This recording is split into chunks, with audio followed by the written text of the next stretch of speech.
চোখের পলক ফেলার আগেই কি ৭০০ কিলোমিটার পথ পাড়ি দেওয়া সম্ভব? অবিশ্বাস্য মনে হলেও গতির সংজ্ঞাই বদলে দিচ্ছে চীন। মাত্র ২ সেকেন্ডে ৭০০ কিলোমিটার গতিতে ছুটছে চীনের এক ট্রেন। কল্পনা করুন, আপনি একটি দীর্ঘশ্বাস নিলেন আর এর মধ্যেই ট্রেনটি চলে গেল ৭০০ কিলোমিটার দূরে। হ্যাঁ দর্শক, এখন বিশ্বজুড়ে বিস্ময়ের নাম চীনের এই নতুন ম্যাগলেভ ট্রেন। চীনের ন্যাশনাল ইউনিভার্সিটি অফ ডিফেন্স টেকনোলজির গবেষকরা এমন এক ম্যাগলেভ ট্রেন তৈরি করেছেন যা মাত্র ২ সেকেন্ডে ৭০০ কিলোমিটার গতি স্পর্শ করে বিশ্বকে স্তব্ধ করে দিয়েছে। একটি ভিডিওতে দেখা গেছে রূপালী রঙের একটি ট্রেন যেন এক ঝলক বিদ্যুৎ চমকের মতো ছুটে যাচ্ছে। গতি এতটাই প্রচণ্ড যে খালি চোখে এর অবয়ব চেনা প্রায় অসম্ভব। ট্রেনটি চলে যাওয়ার পর পেছনে পড়ে থাকছে এক রেখা হালকা কুয়াশা।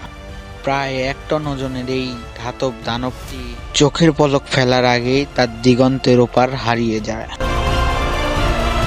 ৪০০ মিটার দীর্ঘ ম্যাগলেভ ট্র্যাকে এই ট্রেনটির পরীক্ষা হয়।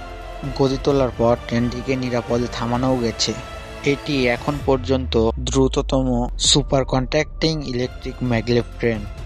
এতটাই দ্রুত যে বুঝে ওঠার আগে এই ট্রেন দৃষ্টির বাইরে চলে যায়।